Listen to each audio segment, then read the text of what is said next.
Assalamualaikum warahmatullahi wabarakatuh.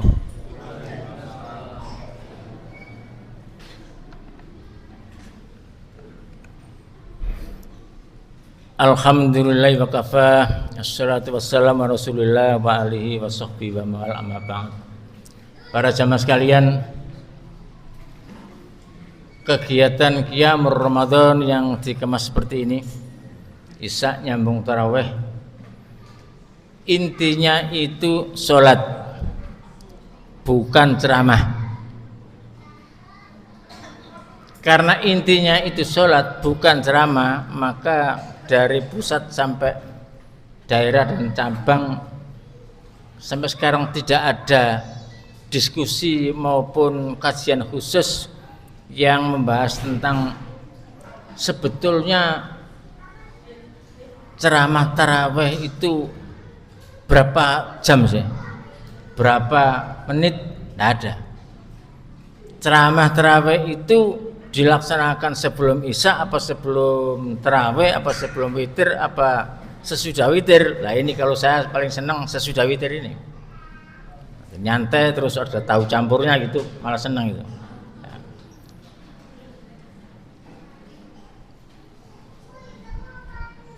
Memang sama-sama ideologinya tapi tidak sama pelaksanaannya. Kemarin saya itu kecil di masjidnya Pak Adenin itu. Jadi setelah 2 rakaat saya salam, itu semuanya subhanallah. Ya terpaksa saya harus berdiri. Ternyata 4-4. Tidak pakai iftitah. Wah, tidak sampai di sini ya. Di sini ada iftitah, tapi dua-dua. Nah, ternyata sebenarnya harus interaktif ini antara mubaliknya sama takmirnya, utama takmirnya itu 1 minggu sebelum harus dikirim, besok pelaksanaannya seperti ini. Jadi sebetulnya tadi itu kalau saya tanpa berdiri, makmum harus ikut saya mestinya. Innama jual imam lihat tabi, makmum ikut saya sebetulnya. Saya tidak ikut tidak apa-apa. Ini perlu saya tegaskan. Di sini alhamdulillah. Di sini alhamdulillah tidak ceramah sebelum tarawih. Nah, ini cirinya takmir kalau khutbah keluar itu begitu, Pak. Kalau khotib takmirnya khotib juga keluar, itu mimbarnya mesti resik. Ini ketua takmirnya keluar melihat masjid ini begini. Ada yang begitu saya duduk itu nyamuknya keluar semua, Pak, di dalam mimbar itu. Sebab mulai rosokan tatakane obat nyamuk, rosokan mik, ya, botol-botol aqua itu ada semua di dalam mimbar itu. Nah, coba nanti Ustaz ini ya, macam-macam. Jadi kalau khotib takmirnya itu suka keluar, akan bisa membandingkan dengan khotib lain atau masjid lain. Nah, para jamaah sekalian, yang ada itu sampai sekarang ternyata membahas masalah sajane tarawih ku piro sih. Nah itu ya. Udah selesai itu dikaji terus. Ya, dikaji terus. Tanpa menyalahkan yang lain, tapi kita mencari yang paling mendekati benarnya masih 11 apa 13 apa 13 apa 35. Itu pakai iftitah apa tidak, witirnya berapa, kalau witirnya itu 1 atau 3, kalau 3 itu tahiyatnya berapa, kalau tahiyatnya 2, terus yang 2 itu sholat apa gitu. Terus dikuasi sampai pinter. Masyarakat sekarang sampai pinter, sampai yang bawah itu pinter dan tidak mempermasalahkan ya yang 11 monggo, yang 23 monggo gitu ya. Tapi yang saya sayangkan ketika ada seseorang yang membuat konten itu, masing-masing ulama dijajar-jajar pendapatnya masing-masing. Nah ini sebetulnya mereka ini adalah panutan kita semua, tapi ternyata ada satu yang saya lihat itu tidak patut. Ini ditonton umum. Sholat yang seperti kita ini katanya sholat KW, sama mangkel nggak kira-kira? Sholat KW ini barusan saja katanya. Zaman Rasul tidak ada. Nah sholat nang KW ya nek keramik ada KW 1, KW 2. Oh, sholat KW itu. Nah, ini tidak enak didengar ya. Kalau saya misalnya ikut di situ, ini pendapat saya begini, saya dengan mereka saya begini, maka saya izin, saya melaksanakan seperti ini. Jangan Bapak monggo, enak-enak gitu loh ya. Tapi ternyata kadang-kadang yang jadi panutan kita agak kurang enak didengar. Nah, para jamaah sekalian berkenaan dengan sholat itu, maka saya teringat. Mungkin Bapak Ibu sekalian pernah ingat ya. Ada orang sholat 60 tahun belum diterima oleh Allah. Ini penting ini. Mengapa? Nah, ternyata sampai terbit satu buku yang ditulis oleh Ustadz Mahrus Muiz, kalau saya bukunya kecil, saya pernah beli itu, sekarang hilang mungkin. Judulnya seperti tadi itu, 60 tahun sholat belum diterima. Ini bukan judul sembarangan ini. Ternyata judul itu mengambil potongan matan hadis Rasulullah SAW, di mana potongan hadis itu begini: Inna rajula la yusolli sittina sanah matuk barulahu sholatun. Sesungguhnya ada orang sholat 60 tahun tapi belum diterima Allah sholatnya itu. Mengapa? Nah, mengapanya yang perlu kita kaji. Ini penting supaya nanti kita bisa memperbaiki ke depan ini bisa lebih baik.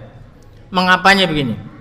La'allahu yutimmu ruku' wa yutimmu sujud atau yutimmu sujud wa yutimmu ruku'.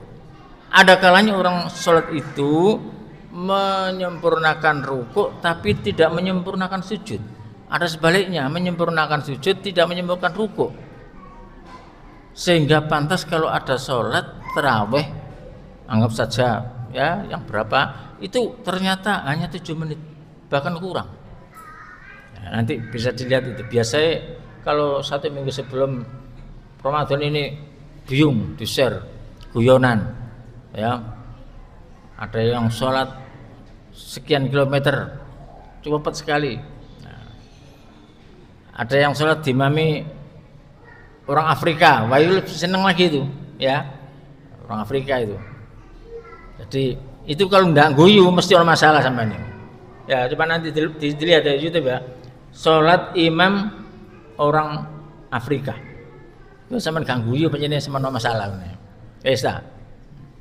sehingga lumrah 7 menit ya seperti itu. Sholatnya itu tidak menyempurnakan rukuk, tidak menyempurnakan sujud. Lalu Nabi mengatakan seburuk-buruk pencurian itu ternyata orang yang mencuri sholatnya. Orang sekarang mencuri sepeda motor itu ndak nanggung-nanggung, ndak satu, sajebuan luru miliknya Marbot Takmir Masjid Bukit Mas itu sajebuan luru tril diambil waktu adzan subuh bareng dengan miliknya orang Tionghoa di Ndogo Kupang, sajebuan luru. Pinter ini, hitung-hitung satu konangan ya remek mesti jan luru gitu ya. Para jamaah sekalian, sholat seperti itu ibarat Bapak Ibu sekalian yang pernah ngingoni ayam. Ayam itu kalau dikasih makan jagung, kira-kira makannya itu di sendok apa di puluk? Dicucuk ya. Nah, ditaltul begini. Kalau tidak cepat, tidak warak-warak, harus cepat. Taltul begitu. Itu kalau ada satu cucuan gak balik-balik berarti piti keleleken. Nah, ini. Jadi faktor tidak diterima itu karena sholat seperti itu. Lah kalau hanya cepet-cepetan, hanya mengejar kuantitas, mengejar pahala di bala, tapi tidak dilihat ini diterima apa enggak. Tidak diterima kok jalur pahala, itu nonsen. Tidak mungkin, enggak diterima kok jalur pahala. Nah, seperti halnya puasa kita ini, diterima apa enggak? Lah kok jalur melbu lewat pintu royan, ya enggak bisa. Diterima dulu. Imanan waktu saban itu harus tidak pakai tidak. Selain itu tidak bisa. Harus imanan waktu saban. Itu ya. Jadi seburuk-buruk sholat adalah, seburuk-buruk pencurian adalah orang yang mencuri sholatnya. Kita jangan sampai. Nah, faktor apa lagi? Faktor ekstern di luar. Kalau orang itu dihitung sejak umur akil balik, umur 15, maka sekarang orangnya sudah umur 75 tahun, Pak. Bahkan 80 tahun. Nah, 80 tahun.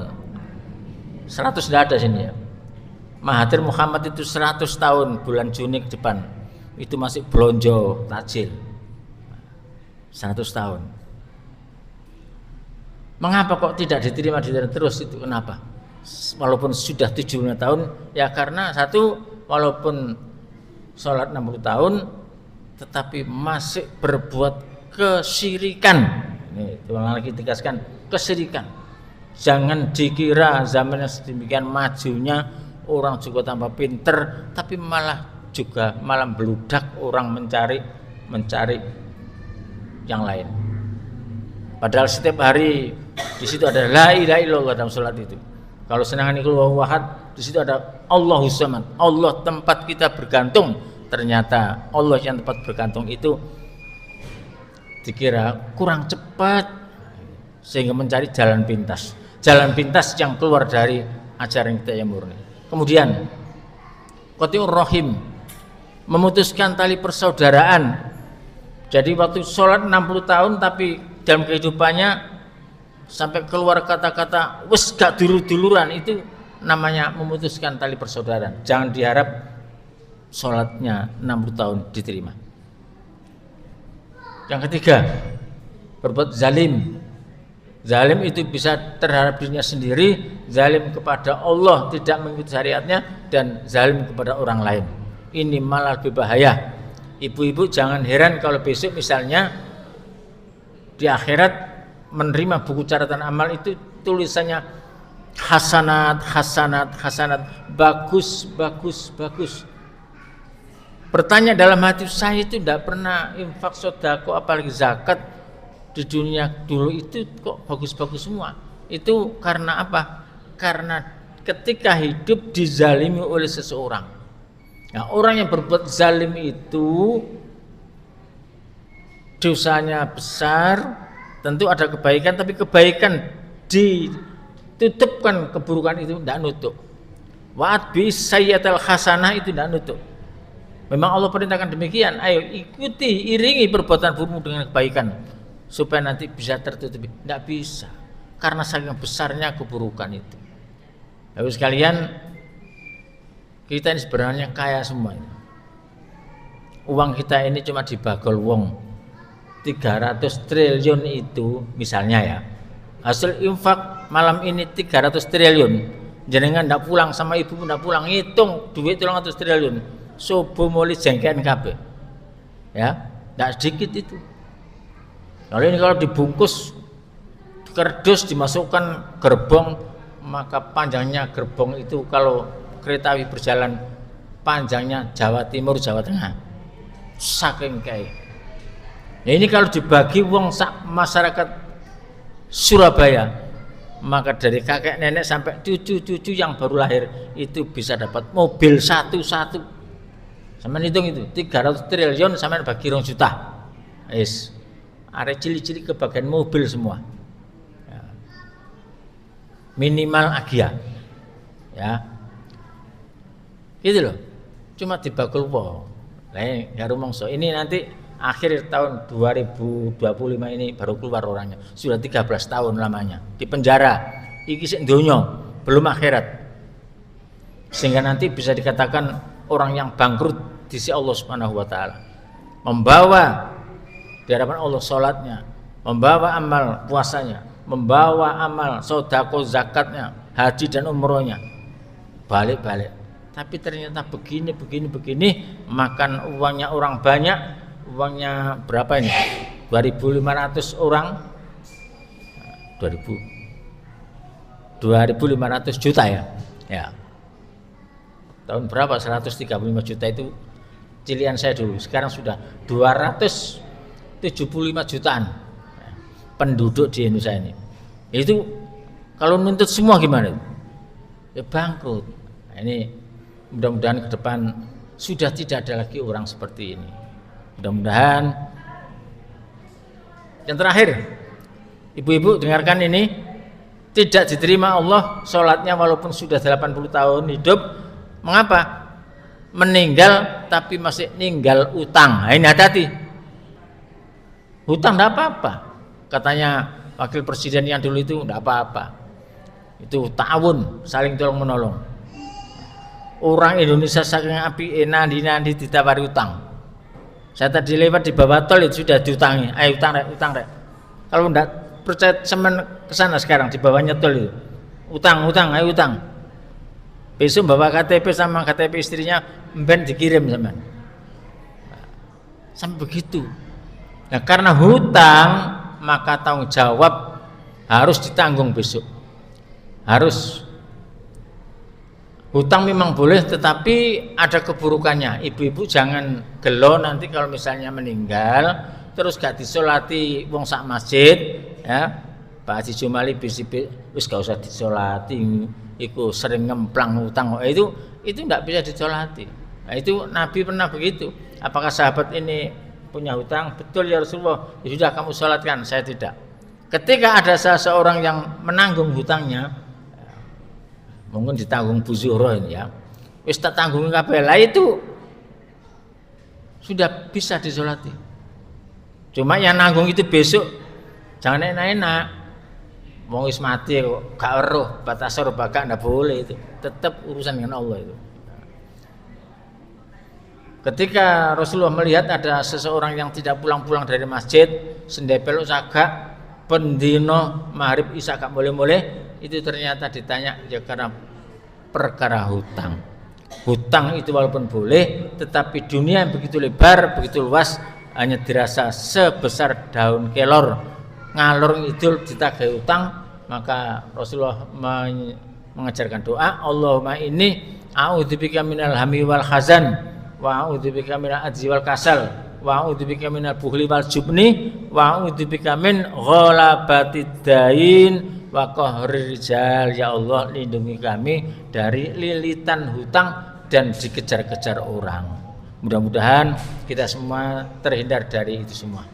Wassalamualaikum warahmatullahi wabarakatuh.